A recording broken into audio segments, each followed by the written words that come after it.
Assalamualaikum warahmatullahi wabarakatuh.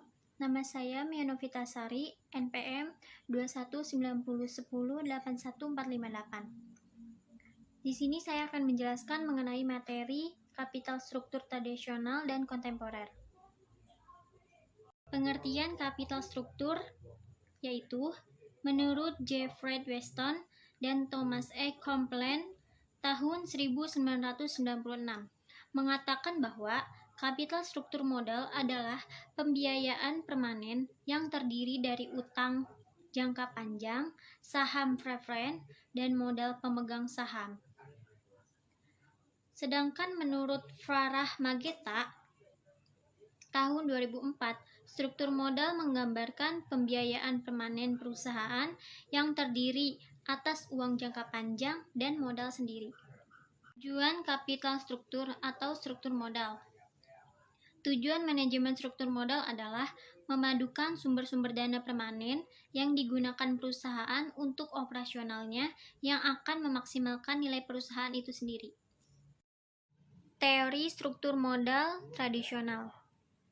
Teori struktur modal tradisional menyatakan bahwa dalam menentukan struktur modal, hendaknya diarahkan pada struktur modal optimal. Artinya, struktur modal memiliki pengaruh terhadap nilai perusahaan, di mana struktur modal dapat berubah-ubah agar bisa diperoleh nilai perusahaan yang optimal. Dua determinan yang dapat menentukan struktur modal yaitu: yang pertama, weighted average cost of capital atau WACC, yang kedua, stock price atau harga saham. Berdasarkan determinan tersebut, maka struktur modal yang optimal adalah struktur modal yang meminimumkan WACC atau struktur modal yang memaksimumkan stock price. Fungsi struktur modal. Yang pertama yaitu memaksimalkan pengembalian. Artinya, struktur permodalan yang dirancang dengan baik memberikan ruang lingkup untuk meningkatkan laba per saham, yang pada akhirnya memaksimalkan pengembalian bagi pemegang saham ekuitas dan memulihkan biaya pinjaman. Selanjutnya yaitu fleksibilitas. Struktur modal yang benar juga memfasilitasi ekspansi atau kontraksi modal utang agar sesuai dengan strategi dan kondisi bisnis. Selanjutnya yaitu solvabilitas, yaitu struktur yang baik membantu menjaga likuiditas di perusahaan karena modal utang yang tidak direncanakan menyebabkan beban pembayaran bunga yang pada akhirnya mengurangi kas di tangan. Selanjutnya, meningkatkan nilai perusahaan secara keseluruhan.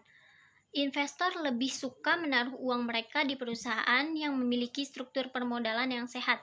Dengan demikian, mengarah pada peningkatan nilai pasar dari saham dan sekuritas perusahaan. Lalu, mengurangi resiko keuangan. Menyeimbangkan proporsi hutang dan ekuitas dalam bisnis melalui struktur yang benar membantu perusahaan bisnis dalam mengelola dan meminimalkan resiko. Selanjutnya, meminimalkan biaya modal. Ini menyediakan untuk merencanakan modal hutang jangka panjang secara strategis dan dengan demikian mengurangi biaya modal. Lalu, alat perencanaan pajak, yaitu untuk perusahaan yang memilih dana utang, struktur permodalan yang baik, memberi mereka pengurangan pajak, manfaat dan tabungan, mengurangi biaya pinjaman. Selanjutnya, pemanfaatan dana yang optimal.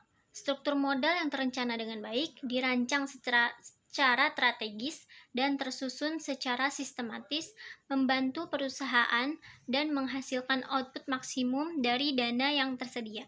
Teori kontemporer struktur modal dibagi menjadi 3, yaitu yang pertama pecking order theory, yang kedua signaling theory, yang ketiga trade-off. Pembahasan pecking order theory ditemukan oleh Donaldson pada tahun 1984, yang kemudian disempurnakan oleh Myers and Majlouf.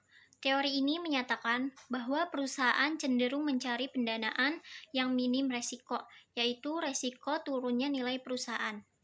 Teori yaitu dikenalkan oleh Stephen Ross pada tahun 1977. juga didasarkan pada adanya asymmetric information antara manajer dengan pasar ataupun investor.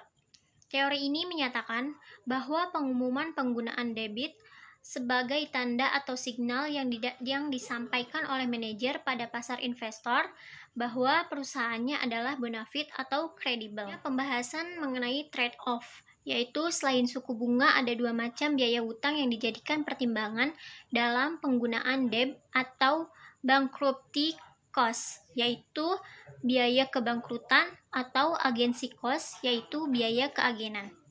Dan pembahasan singkat dari saya, kurang lebihnya mohon dimaafkan. Wallahul muwafiq ila aqwamit thoriq. Wassalamualaikum warahmatullahi wabarakatuh.